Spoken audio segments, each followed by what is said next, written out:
अस्सलाम वालेकुम my cute friends. आज का न्यू पार्ट लेकर आ चुकी हूँ, तो चलिए आज के न्यू पार्ट को स्टार्ट करते हैं। उस पार्ट में हमने देखा था कि जल कुकरा जला हुआ विंग जो कि था वो इतना जल रहा था शोंगलैन को और वांग जी को साथ में देखकर वो नीचे आ गया। इसी टाइम ना जियांग फेंगमियान जो कि था वो भी आ रहा था अपनी कैब में। तो इधर जियांग चैंग जो था वो अपने फादर को लेने के लिए आ चुका था। फिर जियांग चैंग ने कहा, हे वांग जी तुम यहाँ पर? वांग जी ने कहा, हाँ। जियांग चैंग ने उसकी बोर्ड को देखा। उसने कहा, तुम विंग से माफ़ी मांगने आए हो क्या कल रात के लिए? फिर उसने कहा, क्या तुम्हें पता है? फिर जियांग चैंग ने कहा, हाँ मुझे पता है। फिर वांग जी ने अपनी नज़र को नीचे की तरफ झुका लिया। इधर जो जियांग फेंगमियान था वो अपनी कैब से नीचे आता है और जियांग फेंगमियान ने कहा, आज भी गाड़ी ख़राब हो गई। तुम्हें पता है मुझे कितना दिक्कत हुआ आने के लिए? जियांग चैंग ने कहा, कोई बात नहीं पापा, आप एक काम कीजिए, आप अंदर जाइए। जियांग चैंग जैसे ही अपने पापा को पापा बुलाया वैसे ही वांग जी ने जियांग फेंगमियान की तरफ देखा। जब उसने जियांग फेंगमियान की तरफ देखा तो वो हैरान था। उसने कहा, यही इंसान इसका पापा है? फिर जियांग फेंगमियान ने कहा, सुनो बेटा, गाड़ी के अंदर एक सूटकेस है, उसे बाहर निकालो और अंदर लेकर आओ। तब तक के लिए मैं जा रहा हूँ अंदर। जियांग चैंग ने कहा, ओके डैड। फिर जियांग फेंगमियान जो कि था वो अंदर आने लगता है। वांग जी ने कहा, ये उसके डैड है। फिर वांग जी को याद आया, मैं तुम्हें काम से निकाल दूंगा समझे, जब विंग से मेरी शादी हो जाएगी। वांग जी ने कहा, ये मैंने क्या कर दिया? और फिर उसने अपने हाथों से ही अपने फेस को कवर करने लगता है। जियांग फेंगमियान ने पहले वांग जी की तरफ देखा लेकिन उसने बात नहीं किया और फिर वो अंदर चला गया। फिर जियांग चैंग उस सूटकेस को लेकर आ रहा था। तभी वांग जी ने उसे रोकते हुए कहा, एक मिनट रुको, क्या ये तुम्हारे पापा थे? जियांग चैंग ने कहा, हाँ वो मेरे डैड थे। क्यों, तुम क्या हुआ है वांग जी, कुछ हुआ है क्या? वांग जी ने कहा, हाँ जो कुछ भी हुआ है वो हो गया है। जियांग चैंग ने कहा, मैं भी जाता हूँ, ठीक है, मुझे बहुत काम है, बाय बाय। जियांग चैंग जो कि था वो चला गया था। वांग जी ने कहा, ये मैंने क्या कर दिया है? शोंगलैन ने कहा, क्या हुआ है, क्या तुम जानते हो उन्हें? वांग जी ने कहा, मैंने तो बहुत गड़बड़ कर दिया है। हाँ वैसे भी छोड़ो, अब मुझे इससे कोई लेना देना नहीं है। अब मैं विंग से दूर रहूँगा, विंग से दूर रहना पड़ेगा मुझे। शोंगलैन ने कहा, क्या हुआ, तुम मुझसे प्यार नहीं करते हो? वांग जी ने कहा, हाँ मैं करता हूँ प्यार, लेकिन वो किसी और का है और तब वो डैड भी बनने वाला है। मुझे इससे क्या?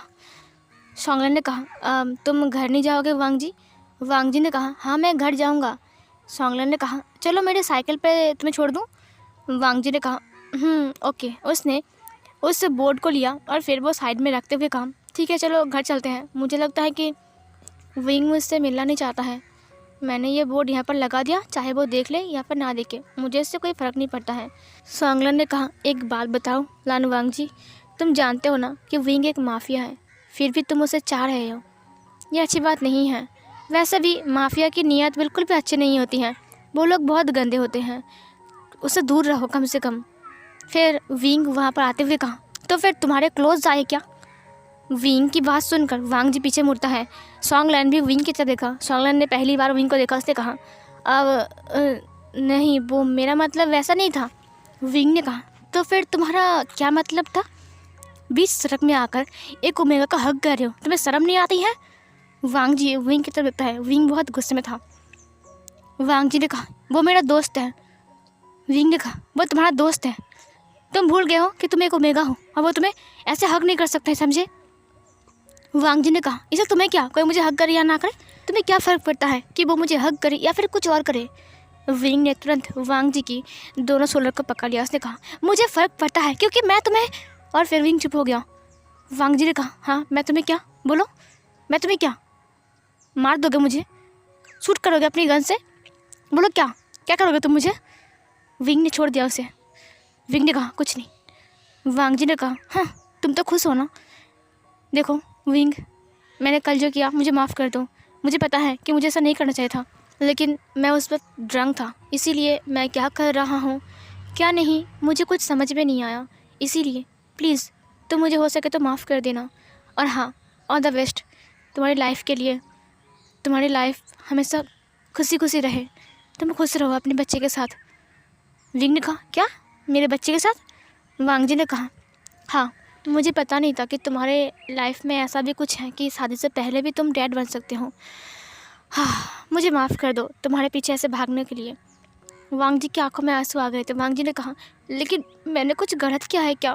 क्या प्यार करना गलत है? मैंने प्यार किया था बस, मुझे पता नहीं था ना कि तुम। कोई बात नहीं, जाने दो, तुम बस खुश रहो अपनी लाइफ में।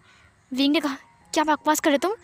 वांग जी ने कहा, मुझे पता है कि तुम डैड बनने वाले हो, इसलिए तुम बहुत खुश हो, और मैं तुम्हारी लाइफ में ऐसे आ गया इसलिए तुम बहुत दुखी भी हो। लेकिन अफसोस इस बात का कि मैं एक बुद्धू लड़का हूँ। फिर ये बोलकर उसने सॉन्गलैन के हाथ को पकड़ते हुए कहा, चलो यहाँ से। बस मैं यहाँ पर माफ़ी मांगने के लिए आया था, बस मांग लिया। मैं नादान हूँ ना, इसीलिए मुझे माफ़ कर दो, बस और कुछ नहीं करना चाहता हूँ मैं। तुम खुश रहो विंग, तुम बस खुश रहो। तुम बहुत, मुझे पता है कि तुम एक अच्छे इंसान हो और तुम एक गुड हस्बैंड हो। विंग ने कहा, तुम पागल हो क्या? वांग जी ने कहा, चलो सॉन्गलैन। और फिर ये बोलकर वो सॉन्गलैन के साथ चला गया। साइकिल में बैठकर विंग ने कहा, हे मेरी बात सुनो, तुम्हें गलतफहमी हो गई है, सुनो ना। लेकिन वांग जी जो कि था वो चला गया।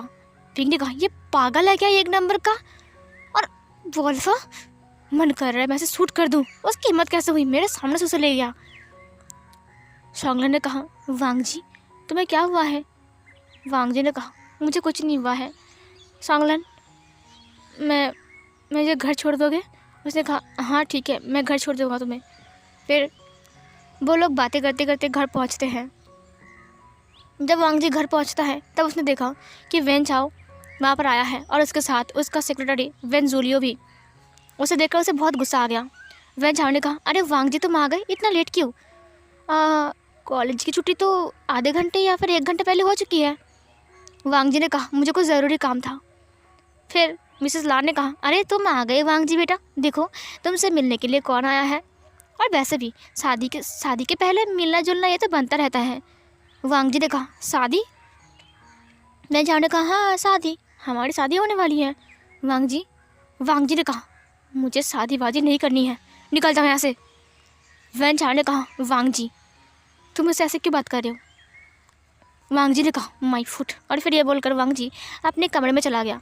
मिसेस लान ने कहा, उसकी बातों का बुरा मत मानो, वो अभी आया है ना इसीलिए वो गुस्से में है। वो बहुत प्यारा है ना, हम उसे बहुत प्यार से रखते हैं, इसीलिए उसके नखरे कुछ ज़्यादा ही हैं। वैन चाव ने कहा, क्या मैं उससे बात कर सकता हूँ?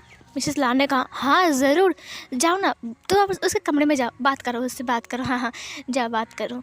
और फिर उसने वेन जूलियो से कहा, तुम यहीं पर ही रुको, मैं भी आ रहा हूँ। उसने कहा, ओके बॉस। फिर वैन चाव वांग जी के कमरे में चला गया। वांग जी जो कि था वो रो रहा था। वैन चाव बिना नॉक करके अंदर आ गया। वांग जी ने देखा कि वैन चाव अंदर आ चुका है, उससे बहुत गुस्सा आ गया। उसने कहा, तुम मेरे कमरे में क्या कर रहे हो और तुम बिना नॉक के अंदर आ गए? वैन चाव ने कहा, मुझे तुमसे बात करनी थी इसीलिए। वांग जी देखो, शादी के लिए मान जाओ, मुझे पता है कि तुम ना कर रहे हो, लेकिन तुम्हारी आंटी चाहती है कि हमारी शादी हो जाए, उसके बाद हमारे ढेर सारे बच्चे भी होंगे। वांग जी ने कहा, निकल जाओ यहाँ से। वैन चाव ने कहा, वांग जी, ये बोलकर वांग जी के क्लोज आने लगता है और आते हुए कहा, देखो वांग जी, मेरे पास बहुत सारा पैसा है और मैं इस सिटी का चेयरमैन का बेटा हूँ, तुम्हें पता है ना। वांग जी ने कहा, अभी के अभी निकलो। वांग जी पीछे की तरफ जा रहा था और वैन चाव उसकी तरफ बढ़ रहा था। वैन चाव जो कि था वो बहुत आगे आ गया था, वांग जी के बहुत क्लोज आ गया था। उसने वांग जी की कमर को पकड़ लिया। फिर वांग जी ने कहा, हरकतें करना बंद करो, उल्टी पुल्टी, छोड़ो मुझे, तुम क्या कर रहे हो तुम्हें पता है? वैन चाव ने कहा, हाँ मुझे पता है स्वीटहार्ट कि मैं क्या कर रहा हूँ, लेकिन मेरा हक है ना करने का, क्योंकि आफ्टर ऑल मैं तुम्हारा हस्बैंड बनने वाला हूँ। वांग जी ने कहा, अभी के अभी छोड़ो, नहीं तो अंजाम बहुत बुरा होगा, बाद में पछताना मत। वैन चाव ने कहा, स्वीटहार्ट मैं तुम्हें टच कर रहा हूँ, इससे गुस्सा मत हो, बल्कि खुश हो कि तुम्हारा हस्बैंड इतना रोमांटिक है। तुम चाहो तो तुम आजमा कर भी देख सकते हो। वांग जी ने कहा, शट ऑफ। और फिर ये बोलकर उसने वैन चाव को एक कस के थप्पड़ लगा दिया। वैन चाव जो कि था उसने अपनी गाल को पकड़ लिया, उसका फेस टेढ़ा हो गया। वांग जी बहुत गुस्से में था, वांग जी गुस्से में देख रहा था। वांग जी ने कहा, गेट आउट, अभी के अभी निकलो, ये मेरा रूम है, अभी के अभी तुम मेरे रूम से निकलो, समझे? वैन चाव ने अपनी गाल को रब करते हुए कहा, हाँ थप्पड़ मार दिया मुझे। भूलना मत कि वैन चाव हिसाब बराबर करना जानता है। ये हिसाब रह गया वांग जी, ये थप्पड़ का बदला मैं ज़रूर लूँगा, आज नहीं तो कल तुम्हें इसकी भरपाई करनी पड़ेगी। वांग जी ने कहा, गेट लॉस्ट, निकलो यहाँ से। वांग जी की बात सुनकर वैन झाओ ने कहा, ओके मैं जा रहा हूँ स्वीट हार्ट, और फिर ये बोलकर वो बाहर चला गया। मिसेस लान ने कहा, क्या बात है, तुम मुझसे बात किया? वैन झाओ ने कहा, हाँ मैंने बात किया। उसने कहा कि उसे कोई दिक्कत नहीं है शादी से, आप एक काम कीजिए, आप डेट फिक्स्ड कर लीजिए। मिसेस लान ने कहा, मुझे पता था कि वांग जी हाँ बोल देगा, ठीक है बेटा, आप coffee P low. Van Zhao ने कहा, नहीं किसी और दिन, बाय, मैं चलता हूँ, ठीक है। फिर उसने मिसेस लान को ग्रीट किया और फिर वो चला गया। मिसेस लान ने कहा, कितना अच्छा लड़का है। इधर जो जियांग चैंग था वो विंग के केबिन में आता है। विंग खोया सा था, वो याद कर रहा था कि सॉन्गलैंड के साथ वांग जी साइकिल में बैठकर चला गया, उसे इग्नोर करके। ऊपर से क्या उठ पटंग बातें कर रहा था, तुम्हारे बच्चे होने वाले हैं, तुम फादर बनने वाले हो, ये सब कुछ वगैरह वगैरह। जियांग चैंग ने कहा, विंग मुझे तुमसे कुछ ज़रूरी बात करनी है। ये देखो सिचैन ने ये फाइल रेडी किया है। विंग ने देखा भी नहीं। जियांग चैंग ने कहा, विंग क्या हुआ है? विंग ने कहा, तुम कब आए जियांग चैंग? जियांग चैंग ने कहा, क्या हुआ है विंग, तुम कुछ खोए खोए से लग रहे हो। विंग ने कहा, कुछ नहीं, बताओ। जियांग चैंग ने कहा, एक बात बताओ विंग, तुमने उसे देखा? वो बोर्ड को लेकर वहाँ पर खड़ा था। मुझे लगता है कि तुम उससे बात करने के लिए भी गए थे, है ना विंग? विंग ने कहा, मुझे कोई फ़र्क नहीं पड़ता उससे। जियांग चैंग ने कहा, एक बात बताओ, वो तुम्हारे पीछे कब तक ऐसे रहे भागेगा? तुम उसे कुछ तो बोल दो ना कि तुम उसे प्यार नहीं करते हो या फिर करोगे। मुझे लगता है कि तुम्हें उसे प्यार करना चाहिए। विंग ने कहा, मैं उसे प्यार नहीं कर सकता। जियांग चैंग ने कहा, क्यों नहीं कर सकते उससे प्यार? वो कितना प्यारा है और वो तुमसे प्यार करता है, और इतने अच्छे पार्टनर किसी को कभी मिलता है क्या? मुझे लगता है कि वांग तुम्हारे लिए वेस्ट है विंग, तुम एक बार सोचो उसके लिए, बस एक बार सोचो विंग। विंग ने कहा, नहीं, मैं नहीं चाहता कि मेरी वजह से उसकी ज़िंदगी बर्बाद हो जाए। जियांग चैंग ने कहा, उसकी ज़िंदगी बर्बाद हो जाएगा? क्यों विंग, मुझे पता है कि तुम बहुत अच्छे लड़के हो और तुम उसकी ज़िंदगी बर्बाद नहीं करोगे विंग। विंग ने कहा, हाँ, ज़िंदगी बर्बाद मैं नहीं करूँगा, लेकिन उसकी ज़िंदगी बर्बाद हो जाएगा। जियांग चैंग ने कहा, तुम ऐसा क्यों सोच रहे हो विंग? विंग ने कहा, जियांग चैंग, तुम भूल गए कि मेरी ज़िंदगी नॉर्मल नहीं है, मैं एक माफिया हूँ, मेरे कितने सारे दुश्मन हैं, मैं हर वक्त अपनी जान को अपने हाथ पे लेकर घूमता हूँ। मुझे इस बात का फिक्र नहीं है कि कोई वांग जी को आकर मार देगा। नहीं, ऐसा नहीं हो सकता है। अगर वांग जी मेरे साथ रहेगा तो मैं हर वक्त उसे प्रोटेक्ट करूँगा, उसे कोई मार नहीं सकता है, कोई टच भी नहीं कर सकता है। जियांग चैंग ने कहा, तो तुम किससे डर रहे हो विंग? विंग ने कहा, खुद से। जियांग चैंग ने कहा, खुद से? हाँ विंग, तुम पागल हो। विंग ने कहा, एक बात बताओ, किसी दिन अगर मैं ही नहीं रहा तो उसका क्या होगा? मेरी लाइफ की कोई गारंटी नहीं है कि मैं ज़िंदा हूँ कि मर गया, कि मैं कब मर जाऊँ। मेरे इतने सारे राइवल्स हैं, कौन मुझे आकर मार देगा, कौन क्या करेगा? मैं इतने गैंगस्टर के साथ डील करता हूँ, मैं हर दिन बिजी रहता हूँ। जियांग चैंग ने कहा, फिर भी सोचो विंग, तुम्हारा एक लाइफ भी है, तुम्हारा एक दिल है जहाँ पर प्यार नाम की एक चीज़ है विंग। विंग ने कहा, मैंने कभी सोचा भी नहीं था कि मैं किसी से प्यार करूँगा। मैं इस माफिया वर्ल्ड में टॉप में हूँ, जिसकी वजह से मेरे बहुत सारे राइवल्स भी हैं। जियांग चैंग, मैं नहीं चाहता कि मेरी वजह से उसकी पूरी ज़िंदगी बिगड़ जाए, ख़राब हो जाए। उसे तो एक हंसती खेलती ज़िंदगी चाहिए, एक ऐसा हस्बैंड जो ऑफिस जाए, शाम को घर आए, उसके साथ बैठ कर टीवी देखे, डिनर करे, उसके साथ टाइम स्पेंड करे। उनके छोटे छोटे बच्चे होंगे, वो दोनों मिलकर पार्क में घूमने जाएंगे, स्कूल में उन्हें देने जाएंगे। लेकिन मेरी लाइफ ऐसी नहीं है जियांग चैंग, जैसा वो डिज़र्व करता है मैं वैसा नहीं हूँ। जियांग चैंग ने कहा, तुम उसके लिए इतना सोच रहे हो, इसका मतलब तुम उससे प्यार करते हो, है ना wing? I am right? Wing ने कहा, वो मेरे करीब आते आते इतना करीब आ गया, अब मैं आंखें बंद करूँ तो उसका ही चेहरा आता है। जियांग चैंग ने कहा, एक बार फिर सोचो। विंग ने कहा, मुझे नहीं सोचना। चैंग ने कहा, ठीक है, मैं चलता हूँ, सोचना विंग। ये बोलकर वो चला गया। शू यांग ने विंग को कॉल लगाया। उसने कहा, हेलो सर, कुछ ज़रूरी बात बतानी है आपको सर। वो दरअसल बात ऐसी है ना कि हमने जो गैंगस्टर के लीडर के साथ जो प्लान फिक्स किया था, हमने डील बनाया था ना कि हम डील बनाने के लिए समुद्र के बीच में जाएंगे, लेकिन वो लोग चेंज कर रहे हैं प्लान को। वो लोग जंगल के बीच में बोल रहे हैं। हम क्या करें? विंग ने कहा वो लोग जहाँ बोल रहे हैं उसे एक्सेप्ट कर लो। ये बोलकर विंग ने कॉल को कट कर दिया। शुयांग ने कहा ओके कोई बात नहीं, हाँ ठीक है। सीन कट होती है, हमें उसके बाद वाले दिन का सीन दिखाया जाता है जहाँ पर वांग जी को दिखाया जाता है। वांग जी कॉलेज ख़त्म करने के बाद घर आ रहा था, तभी रास्ते में वो सॉन्गलैन से मिला। सॉन्गलैन ने कहा हे वांग जी तुम घर जा रहे हो क्या? वांग जी ने कहा हाँ मैं घर जा रहा हूँ। सॉन्गलैन ने कहा लेकिन बुरी खबर है, तुम तो आज घर नहीं जा सकते हो। वांग जी ने कहा क्यों नहीं जा सकता? सॉन्गलैन ने कहा तुम्हारी साइकिल भी नहीं जाएगी। वांग जी ने कहा तुम मजाक कर रहे हो क्या मुझसे? सॉन्गलैन ने कहा आगे की रोड जैम है, तुम नहीं जा सकते हो। मैं भी जा रहा था लेकिन मुझे फिर से लौट कर आना पड़ा, अब मैं वहाँ से जाऊँगा पीछे से। वांग जी ने कहा तो अभी तो शाम हो गई है, मुझे तो घर जाना पड़ेगा, थोड़ी देर में अंधेरा भी हो जाएगा। सॉन्गलैन ने कहा हाँ वो तो है, लेकिन आगे का रास्ता तो जैम है, अगर तुम जाओगे तो तकरीबन तुम्हें 5 घंटा तो लग ही जाएगा। पता नहीं कुछ एक्सीडेंट हुआ है शायद, और पुलिस वगैरह सब कुछ है, इसीलिए तुम फंस जाओगे वहाँ पर। वांग जी ने कहा अब मैं क्या करूँ? सॉन्गलैन ने कहा मैं तुम्हें एक रास्ता बताऊँ जिससे तुम आधे घंटे में घर पहुँच जाओगे। वांग जी ने कहा कौन सा रास्ता? मैंने तो कभी ऐसे रास्ते के बारे में सुना नहीं। सॉन्गलैन ने कहा देखो सीधा जाकर तुम जो लेफ्ट वाले जो एक रास्ता है ना। वांग जी ने कहा जंगल के बीचों बीच वाला रास्ता? सॉन्गलैन ने कहा हाँ मैंने सुना है कि वो रास्ता पर कुछ आता जाता नहीं है, तो तुम्हें दिक्कत नहीं होगी और तुम आधे घंटे में पहुंच जाओगे शायद, साइकिल से जाओगे तो। देखो वांग जी मुझे माफ़ कर दो, मैं तुम्हें खुद छोड़ने आता, लेकिन दरअसल बात है ऐसी है ना कि मैं लेट हो गया हूँ, तुम्हें पता है ना, ऊपर से मुझे ट्यूशन भी जाना पड़ेगा। वांग जी ने कहा कोई बात नहीं सॉन्गलैन तुम चले जाओ, मैं चला जाऊँगा। सॉन्गलैन ने कहा हाँ ओके, घर पहुँचकर मुझे कॉल करना ठीक है। वांग जी ने कहा हाँ कोई बात नहीं, और फिर वांग जी अपनी साइकिल को लेकर चला गया। सॉन्गलैन उसका पीछा कर रहा था, वांग जी ने देखा नहीं उसे। वांग जी उसी रास्ते पे जाता है जिस रास्ते के बारे में सॉन्गलैन ने उसे बताया था, जंगल के बीचों बीच वाला रास्ता। फिर सॉन्गलैन ने अपनी फ़ोन को उठाया और उसने कॉल लगाया। उसने कहा हेलो वैन चाओ, मैंने भेज दिया है, वो तुम्हारी तरफ आ रहा है, उम्मीद है कि मुझे मेरा पैसा मिल जाएगा।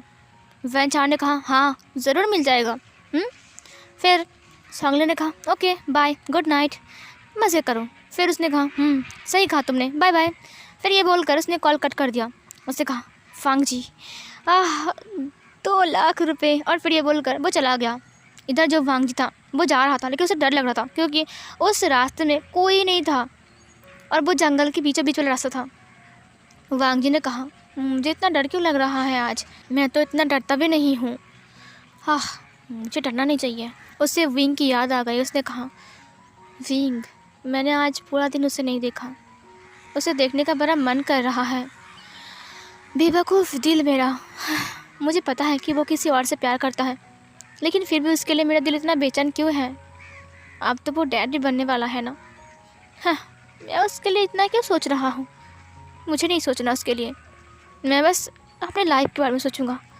तभी उसके सामने एक बड़ा सा रेड कलर का ड्रम आ गया। वांग जी विंग के बारे में सोच रहा था, उसने ध्यान नहीं दिया और उसकी साइकिल के साथ एक्सीडेंट हो गया। वांग जी गिर गया और वांग जी के सिर पर ज़ोर से लगी और वांग जी वहीं पर ही बेहोश हो गया। बस वांग जी को इतना याद है लास्ट टाइम जब उसकी आंखें बंद हुई तब एक पर्सन उसे देख रहा था, वो भी केवल स्माइल के साथ। इधर हमें विंग को दिखाया जाता है। विंग डील करने के लिए वहाँ पर आया था, गैंगस्टर से मिलने के लिए। उसके सामने एक इंसान था बैठा हुआ।